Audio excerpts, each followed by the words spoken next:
You know, last time I had a Sport Classic, I called it the greatest 992 911 variation ever made.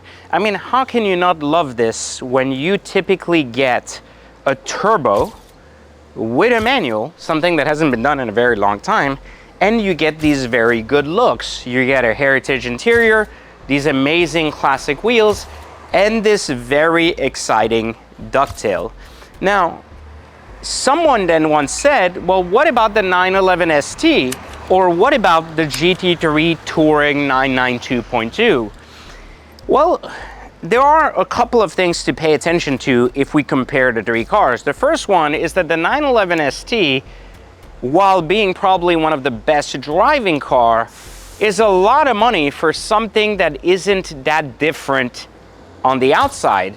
Doesn't have multiple modes, has the older bumper from the 2022 GT3 Touring, and isn't much different minus having mag wheels, which are then later available on the 992.2 GT3 Touring, which has better bucket seats, the same lightweight pack, and literally it's the same car for half the money. So it didn't make a lot of sense to just pay $300K upcharge for a flywheel.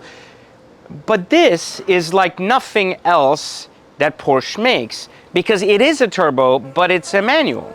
And so for that reason, this is still my favorite 992 variant ever made.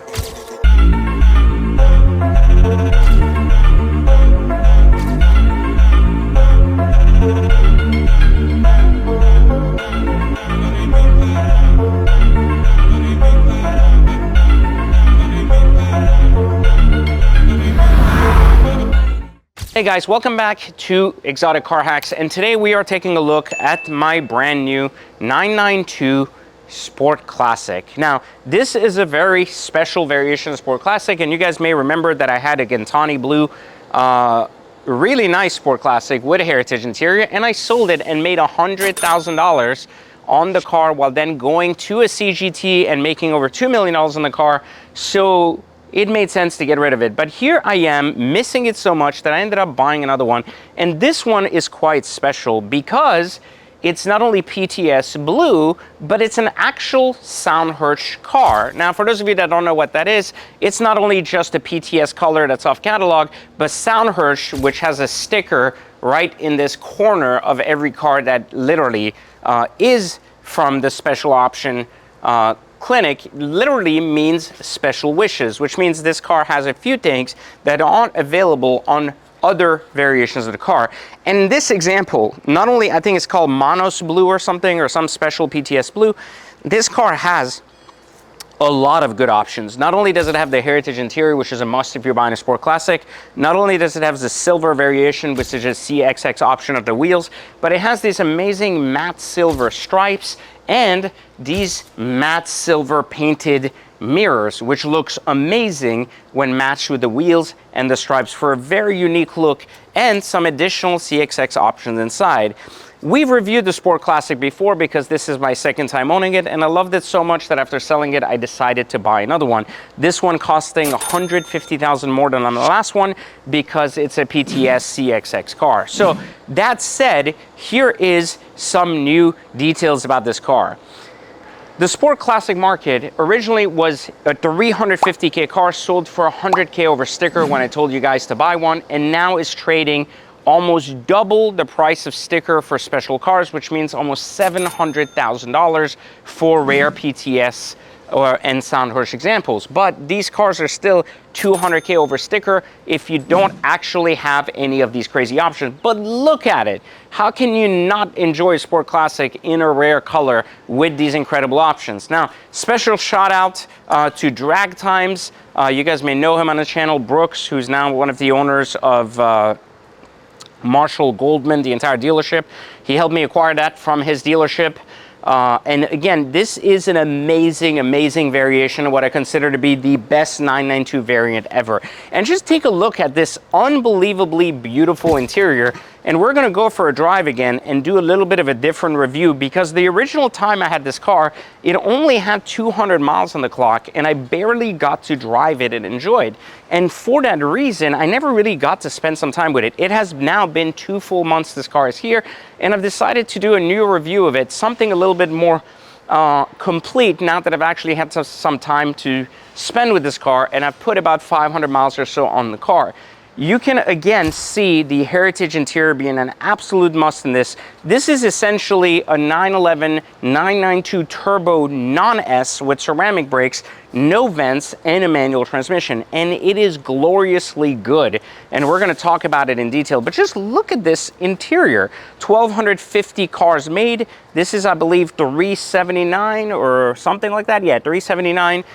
Is the number on this, but these cars are just so precious and so much better than the previous 991 reiteration, which also is selling in the 700. So the Porsche market exploded, if you haven't paid attention to it, as we've been discussing on the channel months before it actually did. And for those of you that listened, you made a lot of money. For those of you that didn't listen, you're still gonna wait 20 years later for me to predict the markets, even though I've already predicted them for 20 years and been right every time.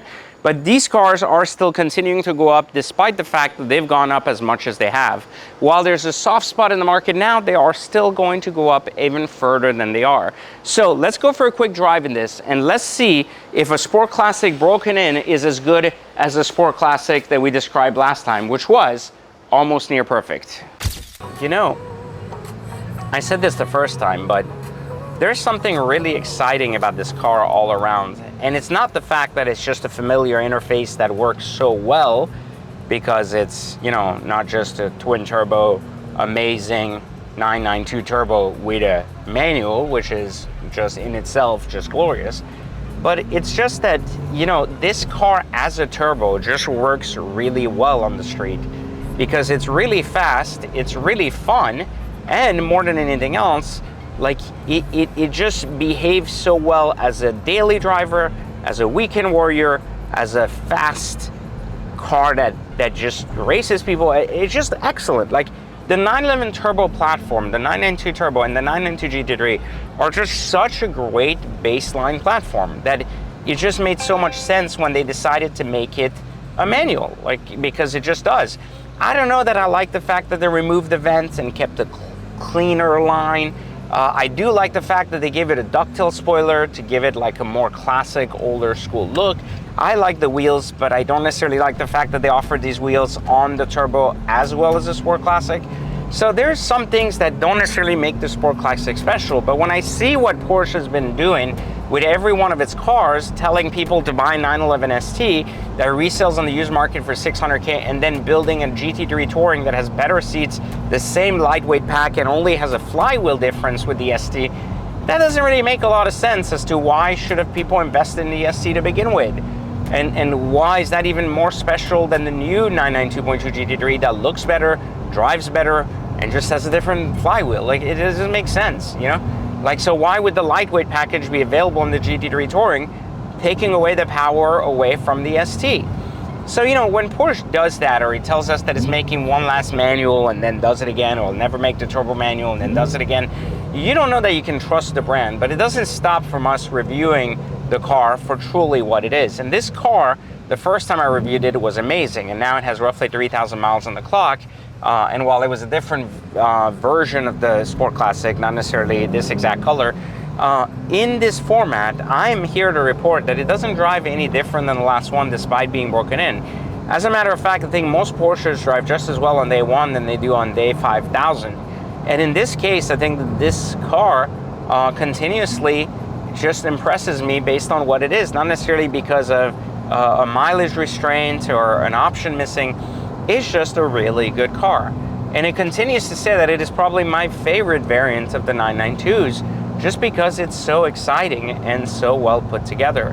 Not just in design, but in exclusivity, in options, and just generally for what it is. And the majority of people on the road have no idea what this is on any level whatsoever. Like, very few people. I had a guy walk up to me and go, "Wow, did you spec the Sport Classic logos in gold?" And I'm like, well, they're all gold. But again, they don't even know the difference between a Sport Classic and not, and what makes this car so unique or special. But what makes this car so unique and special is this amazing shifter, which in this particular case happens to be a CXX option shifter. But in this particular case, the shifter and the fact that this is a manual really makes the car truly unique and special. Now, I will tell you this, if you're in the market for a sport classic, it's quite expensive because they sell for almost double, like I said, like the price of sticker, which is like, you know, 320, 330, similar to GT3 Touring, but they're selling in the 6s and 7s, and it's a lot of money. And a base one could still be bought in the high 5s to mid 5s, depending on the color and options. I think though, it's just truly worth the money compared to what else you can buy on the market for that dollar. But if you're looking for attention or someone to, you know, come around and pet you for driving something like this, it's probably unlikely to happen because the majority of people, like I said, have no clue what this is. So with this car, you know, you get a lot of power. And in Sport Plus, you see it pulls so nice. It's just like a turbo, except you feel the gears. It's just so good. It's got a lot of power. It's very exciting. And it just drives like a true manual. It almost behaves like a rear-wheel drive car in essence. And I really like that part because it just makes it more exciting, right? It's got a lot of pull. And it's not really hybrid in any way, and it doesn't really have anything that just makes it cheat. It just feels very raw, exciting, and drivable. And you can also lose a little bit of the rear end when you take the traction control off, which makes it fun.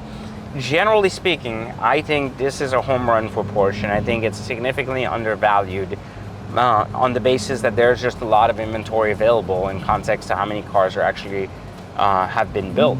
It's only available as a 23 model, and it's worth every penny of the double MSRP, in my opinion, compared to other cars. There were two 911 variants that, in my opinion, were just the best of their kind beyond anything else. And the first one was the GT2 RS, the 2018, which is probably the single-handedly best GT car ever built by Porsche. And then two, this particular car, which is probably the best specialty non-GT car ever built by Porsche. So, you know, 991 and 992 variants, of course, because the new GT2 RS is not out, but I'm definitely not a fan of the GT3 RS, as you guys have seen, compared to what this is. Now, I can only imagine how cool this is if you add an exhaust, a tune, and some of this stuff to it, because that really did open up the 992 turbo once you actually start messing with it. So I assume that this is going to be just as fun.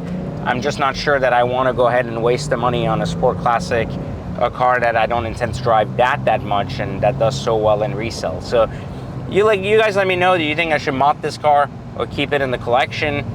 Should it be like a car that I keep kind of with me ultimately forever, or a car that I end up flipping and making a quick 70, 100K on? Love to hear your thoughts. Keep it and mod it, or flip it and bank. And let me know in the comments. But again, don't forget, if you're gonna be buying a 911, I'm telling you, this is the best one that they've ever made when it comes to the 992. I'll catch you guys next time for Exotic Car Hacks, and don't forget to like, subscribe, turn on notifications so that we can look cooler on YouTube next time.